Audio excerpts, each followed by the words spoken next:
Alors, je vais vous parler, moi, des préoccupations de la Fédération protestante quand on parle de vitalité des religions. Donc, ça ne va peut-être pas aborder toutes les dimensions, et puis on complétera par les questions.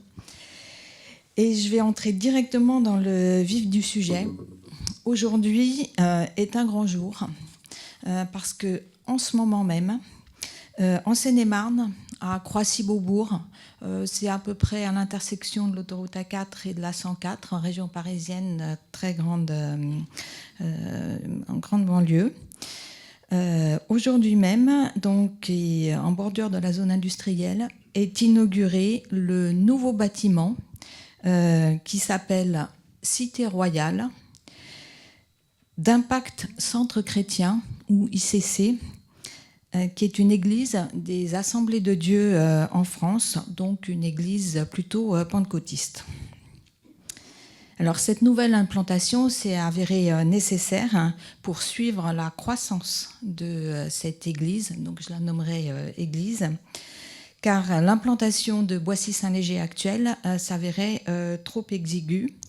Et ce centre chrétien dispose aujourd'hui donc de 2700 places, ce qui est important. Je ne sais pas quelle est la jauge de Notre-Dame ou quelle était, mais je crois que c'est quand même important, 2700. Il y a également 550 places de parking. Cette église dit rassembler chaque week-end 40 000 fidèles. Alors, en présentiel, en distanciel, et certains sont dans d'autres implantations. Mais c'est bien ce qu'on appelle une méga church, qui s'annonce bien chrétienne, évangélique et pentecôtiste. Et c'est donc aujourd'hui la plus grande des 5 méga-churches de l'Hexagone. Et elle supplante là maintenant l'église Martin Luther King, dont certains ont peut-être entendu parler, qui est à Créteil, qui a une jauge un peu plus petite de salles, un petit peu en dessous de 2000 je crois, et qui annonce également 40 000 fidèles tous les week-ends. Alors, cette inauguration vous prive donc du président de la Fédération protestante de France parce qu'il y est présent et il y intervient. Et pour nous, nous pensons que c'est un temps important dans le développement d'activités d'églises chrétiennes en France. Et il nous était absolument impossible de l'ignorer. Donc voilà pourquoi je voulais pointer cet exemple pour commencer, et je reviendrai sur les caractéristiques de ce type d'église. Alors, comme Xavier Guézou vous l'a dit en introduction, on a également quelques statistiques, et nous bénéficions d'une étude récente de l'INSEE qui a été publiée en mars 2023 sur la diversité religieuse en France, qui est basée sur des données de 2019 et 2020, mais qui a également des données de 2008-2009 pour pouvoir faire des comparaisons à 10 ans, et ça c'est important. Et cette étude est en fait une étude sur l'immigration. Et c'est au sein de cette étude que, par chance, nous avons des données aussi sur l'ensemble de la diversité religieuse sur le territoire. Et bien sûr, cette étude, du coup, va regarder d'un peu plus près les transmissions intergénérationnelles et les différentes pratiques selon les origines. Alors, je n'ai pas tout exploré encore à fond.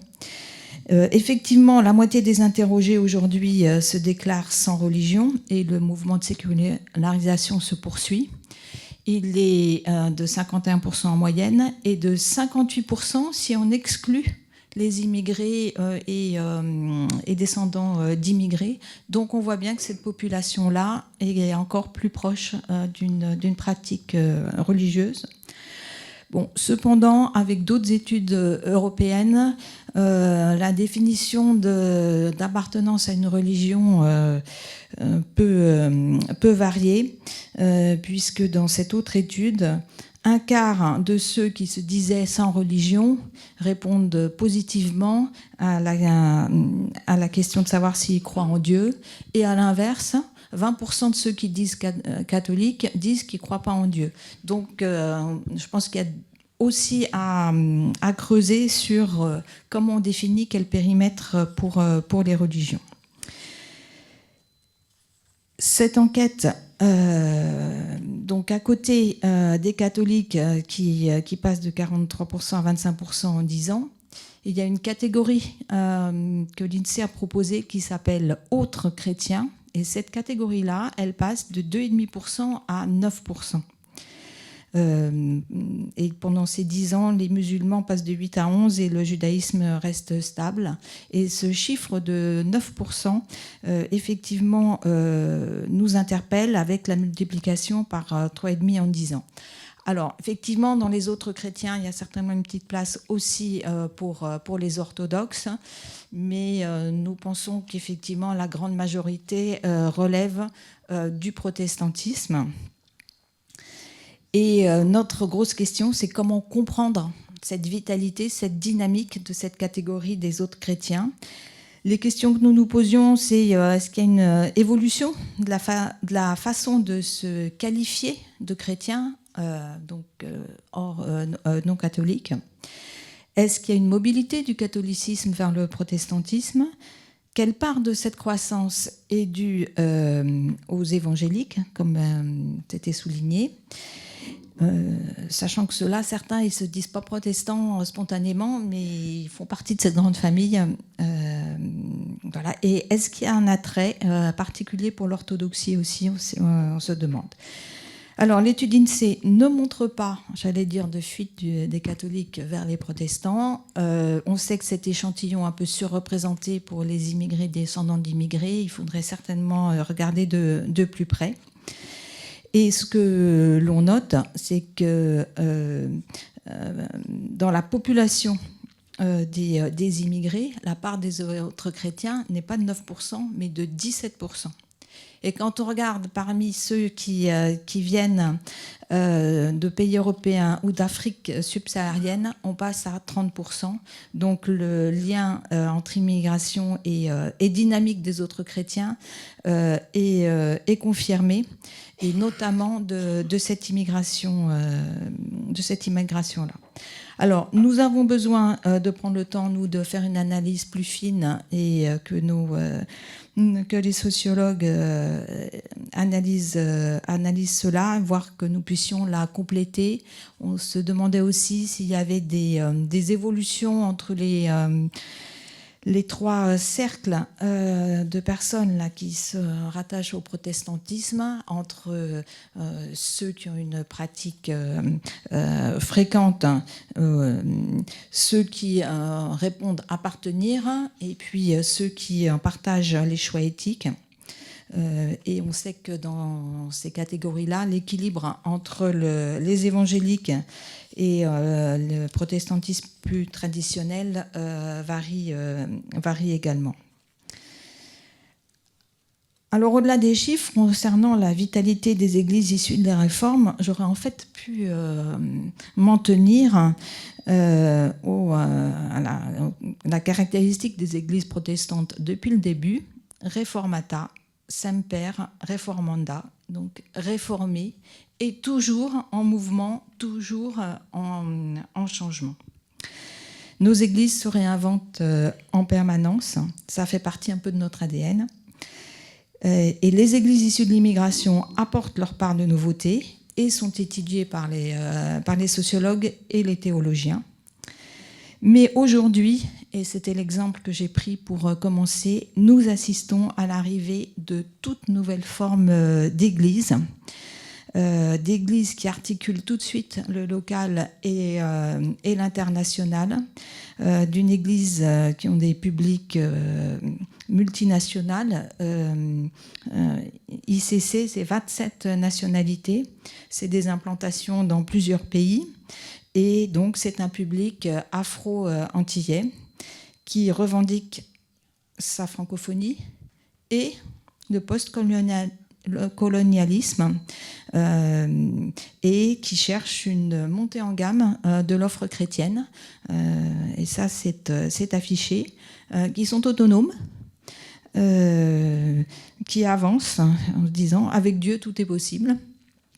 Et c'est ce qu'on verra encore par sa grâce et l'assistante de son esprit, et qui avance comme cela. Et ils ont une autonomie financière également, ce qui est nouveau. Voilà, et c'est une église qui ne se construit pas en opposition, elle n'est pas contre, elle cherche à proposer autre chose. Et ce sont des églises qui utilisent les meilleurs outils de communication, et qui ont des plateaux techniques de salles qui sont à la hauteur des meilleures salles de spectacle. Et c'est comme ça qu'ils peuvent diffuser. Voilà, nous, Fédération protestante, il nous reste à mieux les connaître. Et voilà la réalité de notre christianisme actuel, notamment français, aujourd'hui. Et c'est vraiment aujourd'hui parce que leur inauguration se tient en ce moment. Voilà. Merci. Une précision. Je ne représente pas un culte. J'essaie de respecter le yalta qu'il y a entre les questions cultuelles, éducatives, culturelles qui nous incombent à la Fondation de l'Islam de France. Et puis, on a peut-être quelques instances qui se cherchent encore. Ça fait partie de la vitalité de ceux qui doivent s'occuper stricto sensu des questions culturelles, même s'il y a des porosités, et je les comprends. Mais je suis ravi d'être là. En style télégraphique, par souci de respect du temps et par concision, j'ai appris récemment que 53% de nos compatriotes n'auraient pas un référent religieux. Bon, certes, les chiffres sont des êtres fragiles et sensibles et qui disent n'importe quoi sous la torture.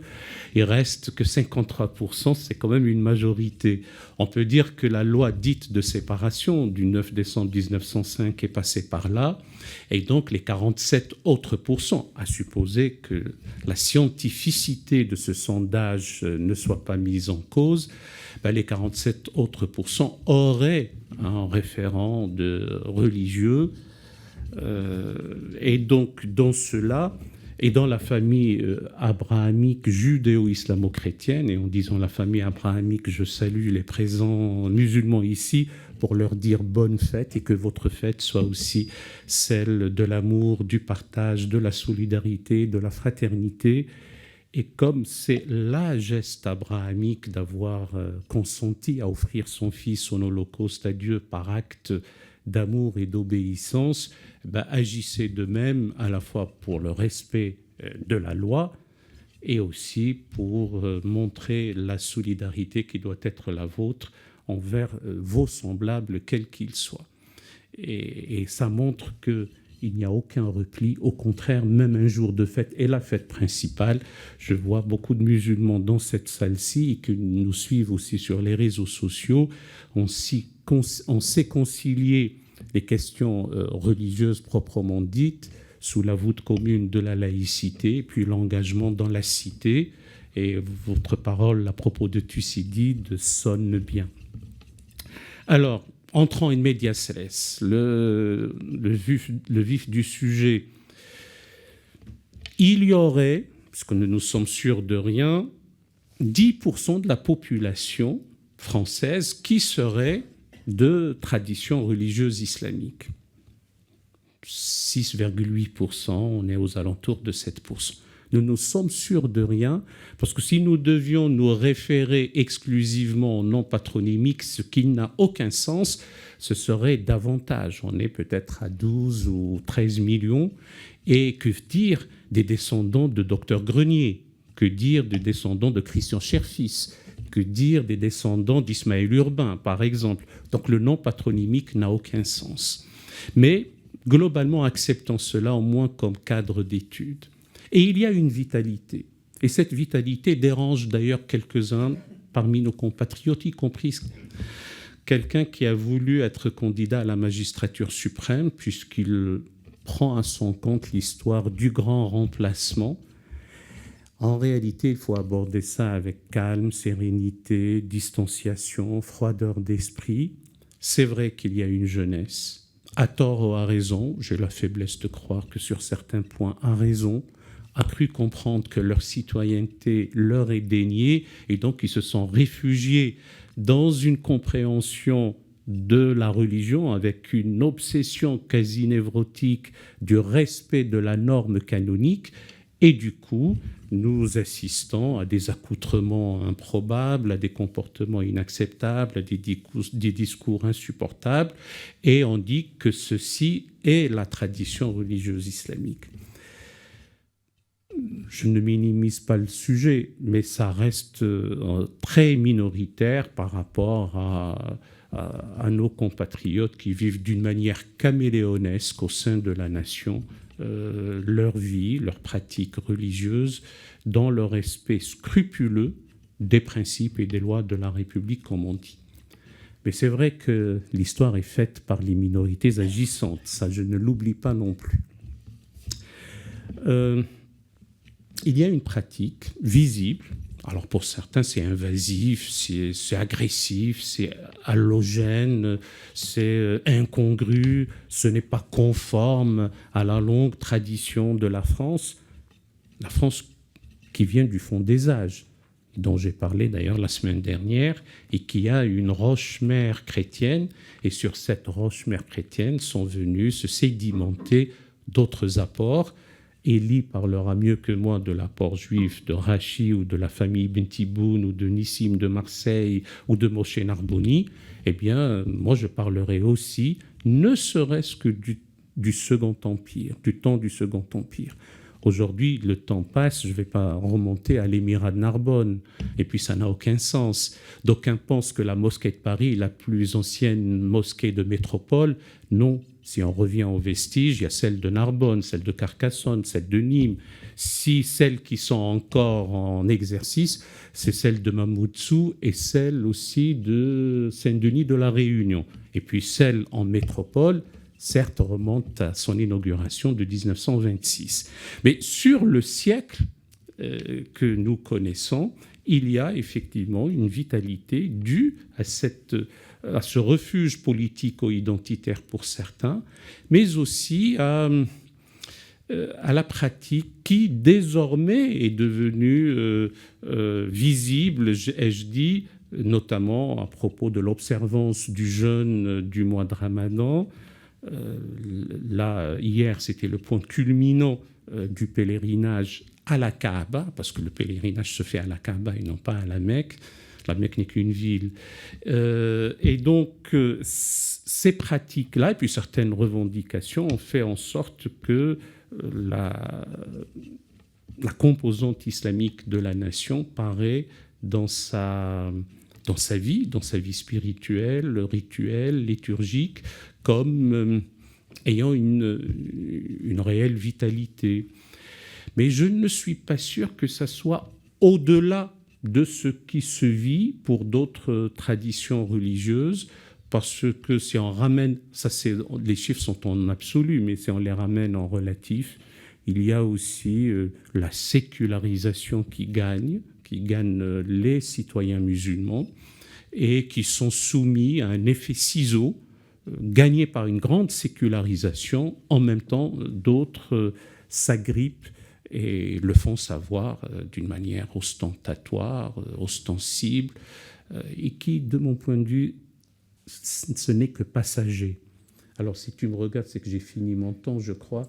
Et donc, alors ma conclusion, c'est que faisons en sorte qu'au sein de la nation, croyants, non-croyants, ceux qui ont la possibilité aussi de changer de croyance, ce n'est pas celui qui a organisé un colloque sur la liberté de conscience qui va criminaliser l'apostasie, loin de moi cette idée, puisse œuvrer, en tout cas en ce qui nous concerne en France, pour l'amitié civique, pour la concorde nationale, et tout faire pour que la fameuse tenaille dite identitaire, où d'un côté, certains pensent que toute leur identité monolithique est née que dans une compréhension de la religion, et encore une compréhension erronée s'écarte. Je parle de cette mâchoire, et la mâchoire dite identitariste aussi.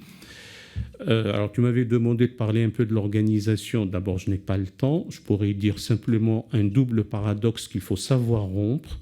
Le premier, nous ne pouvons pas demander au pouvoir public et à l'État de ne pas se mêler de l'organisation interne des cultes, et en l'espèce le culte islamique, tout en s'accommodant à ce que d'États tiers, dans certains cas loin d'être démocratiques, se mêlent de nos affaires. Et donc ça, c'est normal que la puissance publique veuille y mettre fin. Et d'ailleurs, c'est quelque chose qui a assez duré, qui a assez tardé dans le temps. Et puis, évidemment, la puissance publique n'a pas à se mêler, encore une fois, de l'organisation interne d'un culte. Encore faut-il que le dit culte puisse aussi faire émerger des hiérarques probes, intègres, sérieux, compétents, engagés.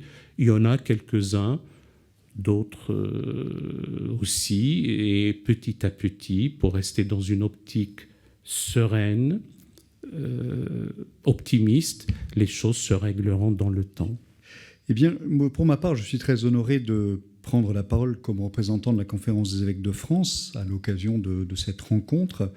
En effet, la formation et la sensibilisation à la question religieuse et sa place dans la société est une question importante dans notre monde contemporain. Au-delà des réactions, nous le savons bien, parfois polémiques ou affectives à propos de la question religieuse.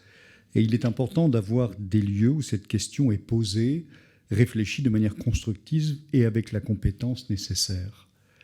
Régis Debray nous avait alerté il y a bien des années sur l'importance d'incorporer le fait religieux dans la formation scolaire, particulièrement pour éviter son effacement et risquer de le voir revenir alors de manière irrationnelle. Marginaliser le fait religieux, c'est prendre le risque, nous le savons bien, de le laisser se déployer alors sous des formes parfois caricaturales ou plus radicales. Il est donc nécessaire de l'aborder avec compétence et de la manière la plus objective possible. Cela est d'autant plus vrai, et vous me permettrez ici d'élargir par rapport à la vitalité du religieux uniquement en France, cela est d'autant plus vrai que si le phénomène religieux connaît une érosion et des mutations en Occident, et en particulier dans notre pays, la France, par le biais, cela a déjà été évoqué, de la sécularisation et aussi des problèmes de démographie, il demeure, on le sait bien, un phénomène majeur et incontournable à l'échelle du monde. Les dernières enquêtes sur le sujet nous montrent que à peu près 85% des humains dans le monde croient dans une divinité, une force de sorte de transcendance ou en Dieu. Et le monde d'aujourd'hui, vous le savez bien, est devenu un village à l'échelle des réseaux numériques. Les questions qui concernent le religieux et le spirituel, donc, dépassent les frontières qui sont devenues allègrement poreuses, et ces questions circulent donc partout. Réfléchir à la place et la question du religieux dans la société, pour nous, est particulièrement important en France, et je dirais d'autant plus important que le contexte dans lequel nous sommes est devenu plus difficile ces dernières années. Nous savons combien notre société se fracture depuis quelques décennies, comme l'a montré le géographe Christophe Guilluy, entre autres. On a parlé avec Jérôme Fourquet d'archipélisation du pays, dans un contexte de déclassement, de sentiment de dépossession de nos contemporains, et notre président de la République a même parlé de décivilisation. Plus encore, un essayiste soulignait récemment que ce qui caractérise le moment de l'histoire où nous nous trouvons, c'est, je cite, « la radicalité et l'inculture ». La radicalité et l'inculture, il souligne d'ailleurs que la radicalité est le fruit de l'inculture et que la radicalité nourrit l'inculture. Ainsi, il est de plus en plus difficile d'identifier ce qui fait le commun, ce qui noue le nous, pour reprendre une expression de Régis Debray, c'est-à-dire le socle de la capacité à vivre ensemble dans un même espace, à partager des projets et à construire un avenir. On parle, vous le savez, de société liquide. Elle semble parfois annoncer la liquidation de la société. Et la crise du Covid a encore accéléré ce processus alimenté, vous le savez bien, par les courants complotistes et toutes les questions identitaires qui ont déjà été amorcées ici. Il est donc essentiel de comprendre le fait religieux, ses fondements, son histoire qui participe à la grande histoire, l'éclaire et nourrit encore une part non négligeable de nos contemporains, même si les sondeurs nous disent la fiabilité toute relative des sondages dans le domaine religieux. Cela a déjà été évoqué aussi à l'instant.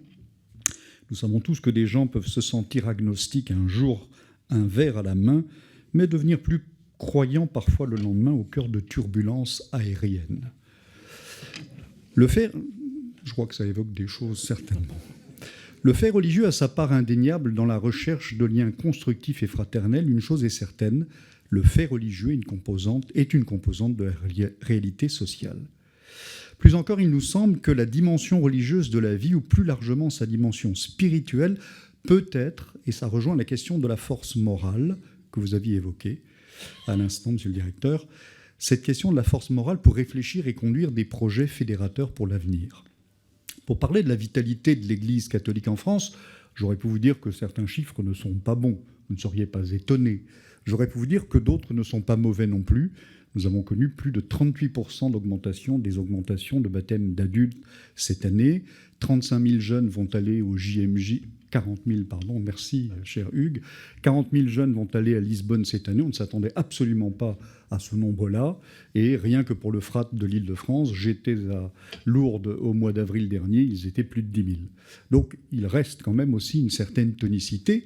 Et même si la pratique a baissé de manière générale dans le pays, je vois pour ma part dans la ville de Tours d'où je suis, eh bien dans cette ville, je suis très surpris de la dynamique paroissiale, de la vitalité de présence dans les paroisses, avec une grande variété. Dimanche, j'ai célébré dans une paroisse Saint-Paul du Sanitas, où je me suis trouvé dans une église où il n'y avait pas assez de places assises, mais où je pense que 80% de la population venait de la migration. Ce qui bouleverse aussi totalement l'équilibre d'un certain nombre de paroisses. C'était absolument extraordinaire, plein de vitalité, puisque c'est le mot essentiel aujourd'hui. On pourrait aussi évoquer tel pèlerinage récent qui a connu un certain succès. Voilà. Mais pour vous donner un exemple, je voulais vous parler de ce que la Conférence des évêques de France a souhaité travailler durant 3 ans de manière très systématique, et c'est la question de l'écologie. Nous avons abordé cette question de manière très générale, mais aussi sous l'angle de l'alimentation, des modes de vie, de l'effet du travail sur l'écologie dans le monde du travail. Cette réflexion, qui a eu un moment conclusif à caractère œcuménique d'ailleurs, a été initiée par les quelques 100 évêques de France, accompagnés par 200 délégués laïcs de nos diocèses. Un ouvrage qui récapitule l'ensemble de ce processus, donc sur 3 ans autour de la question écologique dans toute sa variété, qui rassemble de nombreuses contributions, a été publié il y a quelques semaines. Cet ouvrage, nous l'avons présenté à la Maison des évêques de France.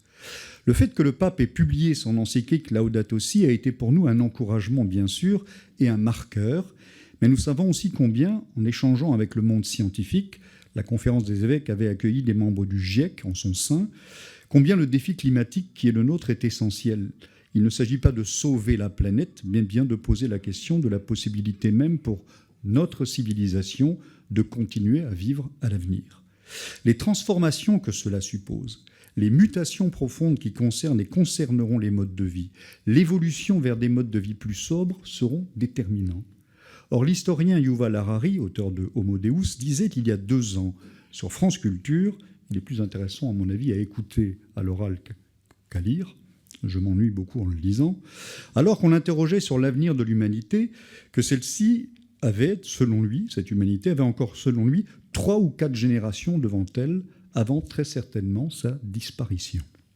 Le journaliste qui l'interrogeait, un peu frappé tout de même, lui demandait alors, devant cette affirmation un peu vertigineuse, ce qui pouvait motiver ce propos. Il répondait « Parce que l'homme ne saura jamais se contenter de peu. » Parce que l'homme ne saura jamais se contenter de peu. Or, c'est peut-être face à ce type de changement vital que le religieux peut être un facteur, parmi d'autres bien entendu, qui pourra aider à mobiliser nos contemporains pour trouver les ressources, l'énergie nécessaire et les motivations pour consentir à ces transformations fondamentales devant lesquelles nous n'aurons pas le choix. La force morale, encore une fois, que vous évoquiez tout à l'heure. C'est dire combien ce qui nous rassemble a du sens pour permettre une meilleure connaissance et une meilleure compréhension du phénomène religieux et son interaction avec la société. Merci. Je vais juste profiter du temps qui m'est donné sur l'estrade pour parler de l'enseignement du Bouddha plutôt que du bouddhisme. J'ai coutume de dire que lorsque l'on parle du bouddhisme, ça donne une idée un petit peu potentiellement erronée, source de malentendus. On a l'impression que le bouddhisme est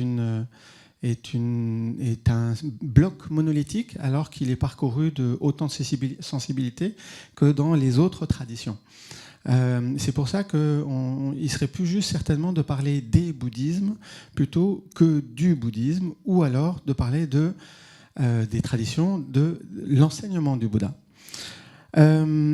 Pour rebondir juste quelques instants sur l'intervention de mon amie Isabelle, alors je suis ravi que Isabelle soit sur l'estrade.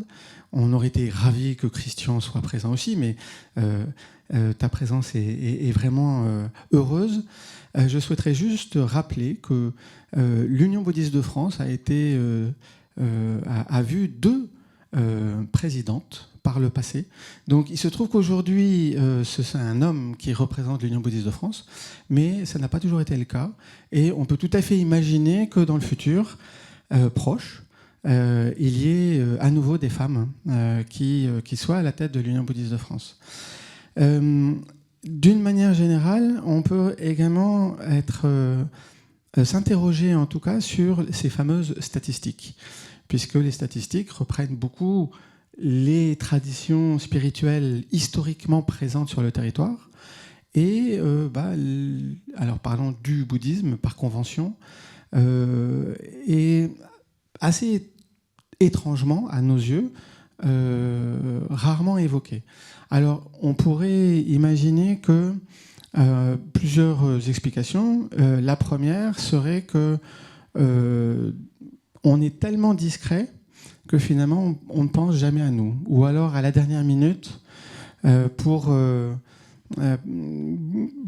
illustrer finalement ces nouvelles traditions spirituelles, puisque, je le rappelle, le bouddhisme en France, c'est les années 60, donc il y a tout juste 60 ans. Donc quand on parle de vitalité des religions, le bouddhisme est probablement un bon exemple, puisque en 60 ans, on compte aujourd'hui entre 600 000 et 1 million de pratiquants, et jusqu'à 5 millions de sympathisants.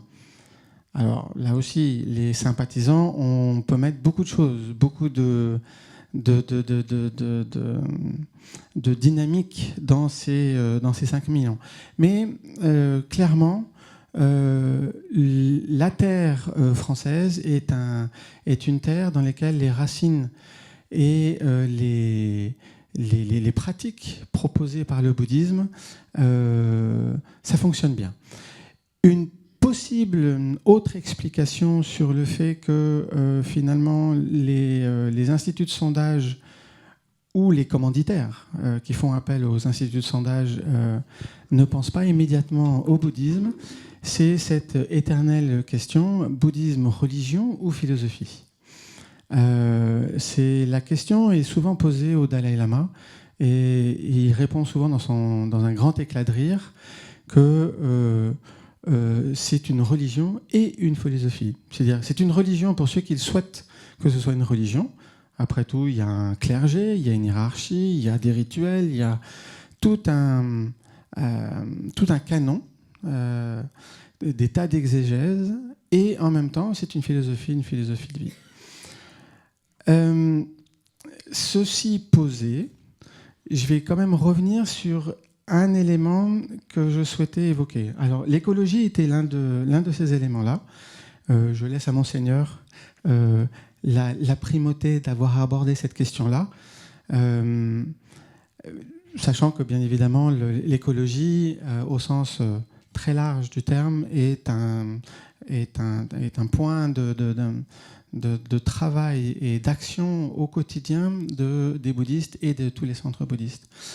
Je voulais peut-être évoquer quelque chose de plus douloureux. Douloureux parce que vous n'êtes pas sans savoir, si vous avez suivi l'actualité, qu'il y a malheureusement eu des histoires, des affaires terribles, de grandes souffrances qui sont sorties dans les médias, de violences, d'abus sexuels. Alors, pour une tradition spirituelle qui promeut la libération, notamment de la souffrance, de voir certains de ses membres infliger de telles souffrances a été, pour tous les bouddhistes, est, pour nous qui les représentons, la cause vraiment une très grande souffrance.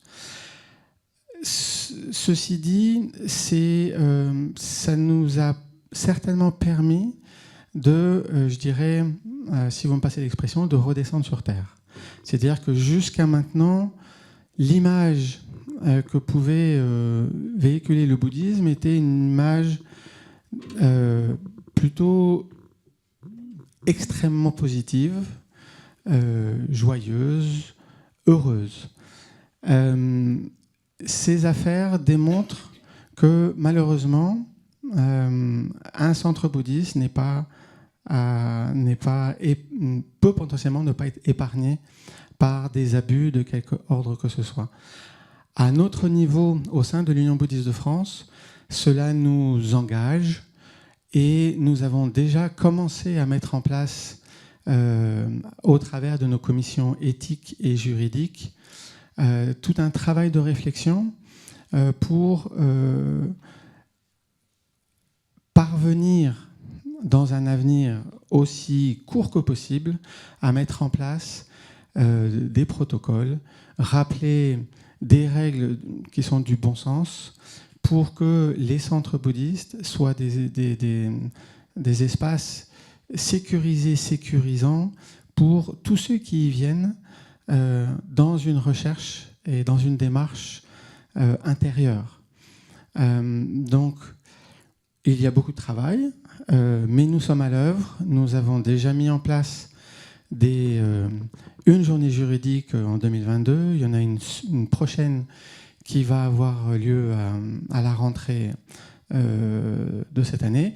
Et je tiens également à souligner que nous sommes en lien constant, régulier, au sein de la CRCF, avec tous les représentants des autres cultes.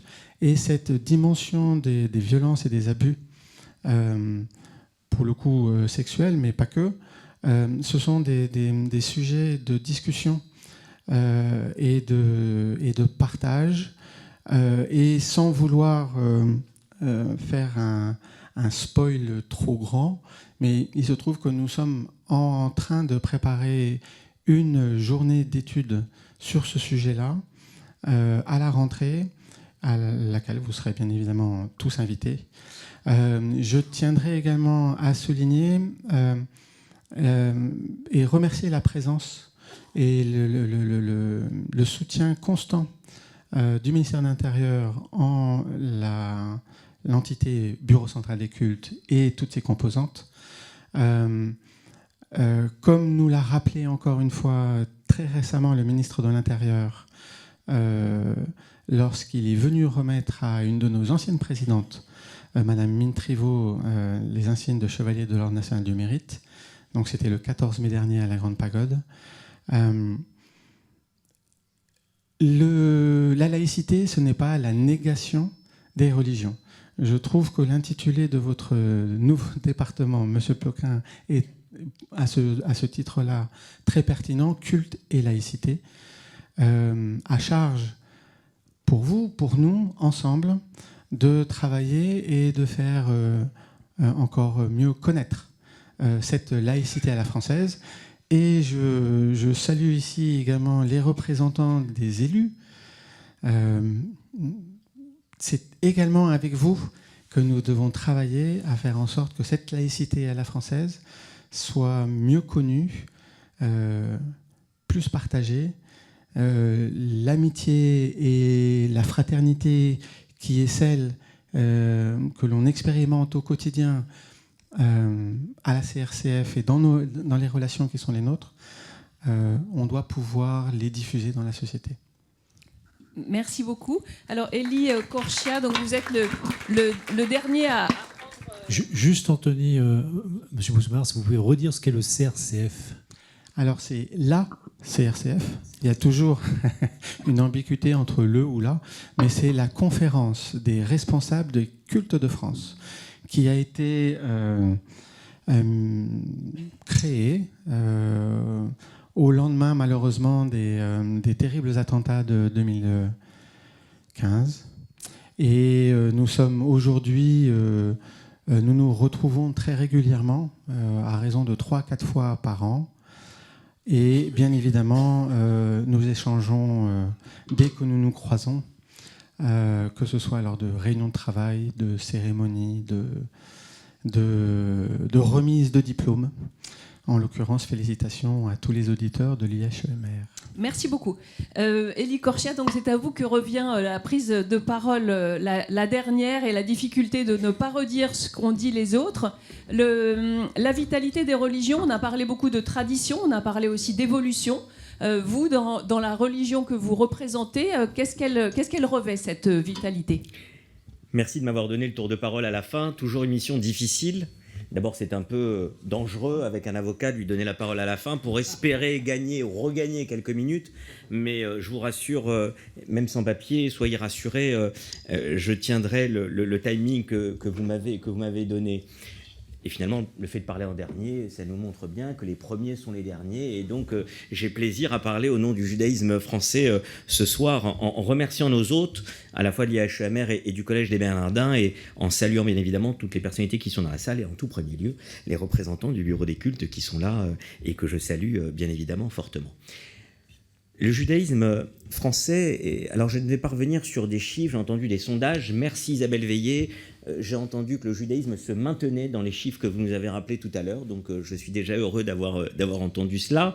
Je n'ai pas de sondage, je n'ai pas de chiffres particuliers à vous donner, mais s'il y a un échange tout à l'heure interactif avec la salle, je pourrais évidemment répondre aux questions que vous pourriez avoir.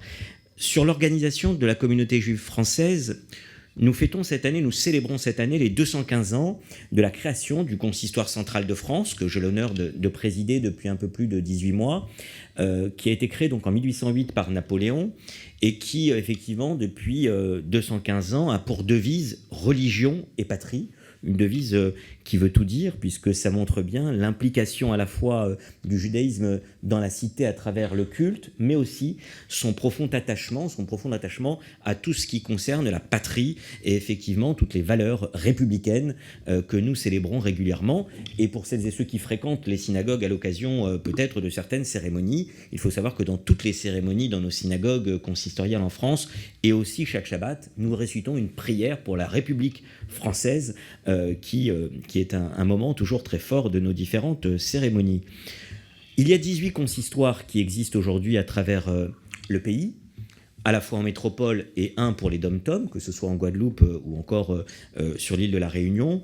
Et ces 18 consistoires représentent aujourd'hui, fidélisent en tout cas, plus d'une centaine, 150 communautés juives et plusieurs centaines, 300-400 synagogues à travers tout le pays.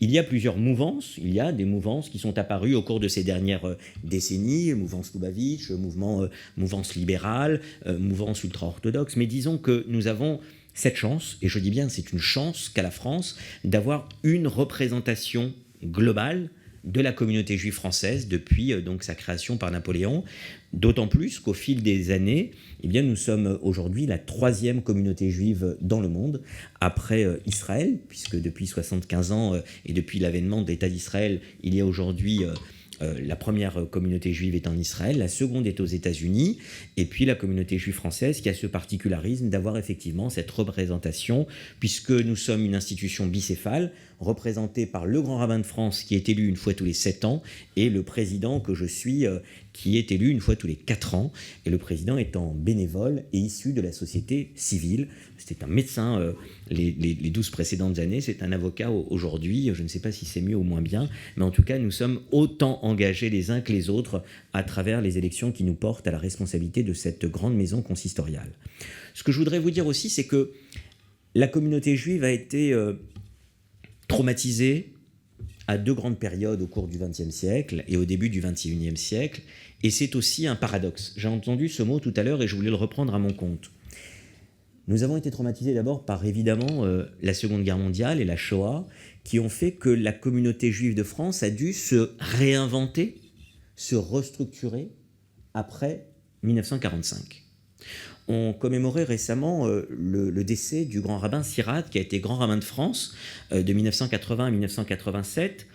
Ce grand rabbin, en 1945, il avait 13 ans lorsque, dans son Algérie natale, département français à l'époque, eh bien, le grand rabbin Naouri, qui était un des grands rabbins de l'Algérie à l'époque, lui dit avec 2 compagnons qu'il avait du même âge, adolescents, vous devez aller en métropole, vous devez aller à Paris, parce que le judaïsme français doit se reconstruire. Quand on sait que les 2/3 des rabbins avaient été déportés, et pour beaucoup avaient même été aumôniers et investis pendant la guerre, et avaient péri pendant la Shoah dans les camps d'extermination.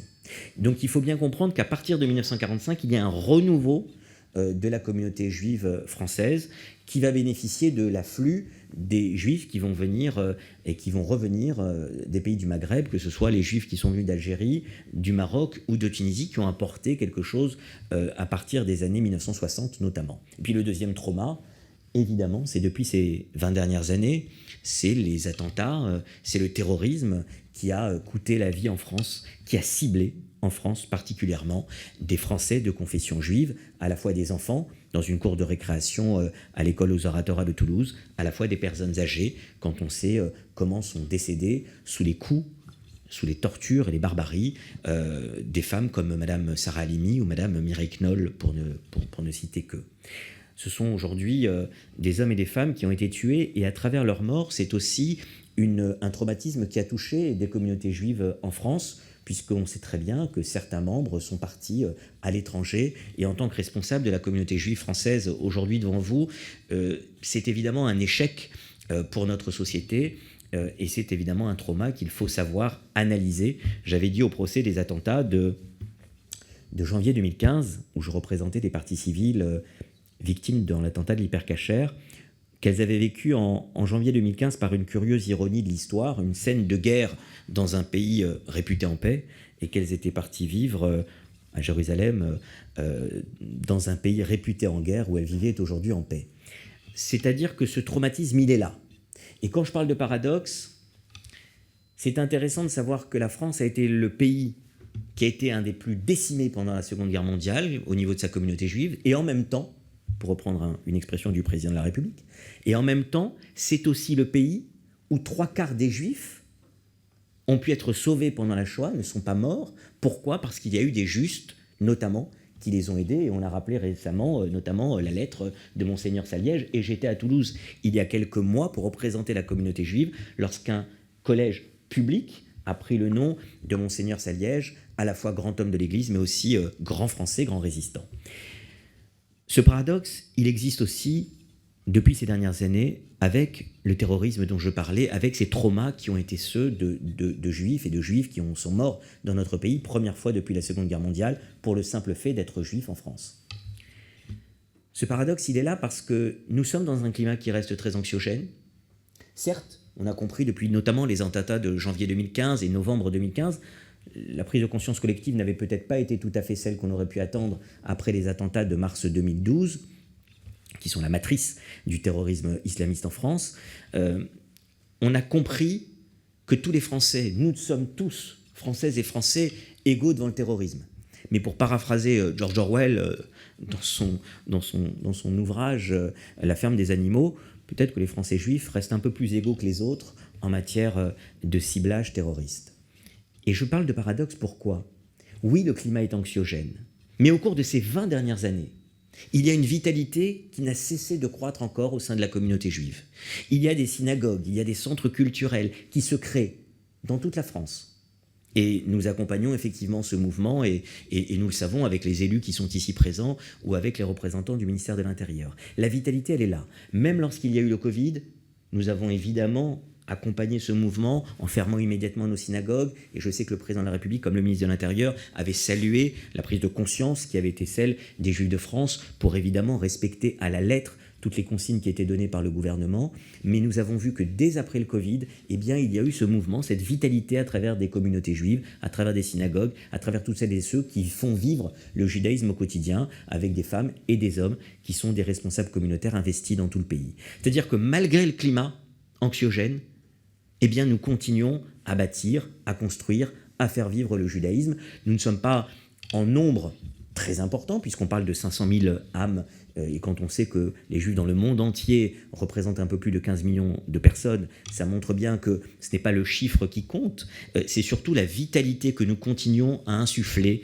et que nous essayons de continuer à insuffler à travers les élus que nous avons, présidentes, présidents, administratrices de communautés bénévoles, et puis les rabbins et grands rabbins qui nous font confiance. Je citerai 2 dernières choses et j'en aurai terminé, 2 exemples de cette vitalité. Il y a 1 an, après mon élection, j'avais décidé au mois de juillet de créer un événement qui s'est appelé Yom Rashi. Yom, c'est la journée, le jour en hébreu, et Rashi, ça fait effectivement référence à ce grand penseur, ce plus grand commentateur de la Bible et du Talmud, qui ne vivait pas il y a 1000 ans en Perse ou en Babylonie ou à Jérusalem. Il vivait ici, à Troyes, dans l'Aube. Certains l'appelaient même le rabbin vigneron, puisqu'il était à la fois dans l'étude et dans l'action. Et à travers la figure de Rashi, j'ai voulu aussi célébrer cet ancrage du judaïsme français bien avant Napoléon, puisqu'on nous rapporte souvent à 1808 et à la création du consistoire par Napoléon. Ça montrait bien l'ancrage du judaïsme en France depuis 1000 ans et depuis le Moyen-Âge. Et puis le deuxième événement, c'est un événement qui va avoir lieu dans quelques jours, puisque j'ai voulu créer un nouvel événement au mois de juillet prochain qui va s'appeler l'Université d'été du judaïsme français. Je suis très content que Juliette Parr puisse participer à cet événement et elle représentera le bureau central des cultes pendant 3 jours à Marseille, 2e communauté juive de France, pour quitter un peu le milieu parisien, parce que souvent on a une tradition très jacobine. Donc nous irons à Marseille et pendant 3 jours, nous aurons des ateliers de réflexion sur toutes les thématiques qui font vivre aujourd'hui et qui nous font vivre des débats au sein de la communauté juive de France. Et nous aurons notamment, pour le dialogue interreligieux, la présence du cardinal Jean-Marc Aveline, qui sera là avec le Grand Rabbin de France, et près de 14 grands rabbins et 150 dirigeants juifs à travers la France. Voilà aussi un symbole et un signal fort pour la vitalité du judaïsme en France. Merci à vous.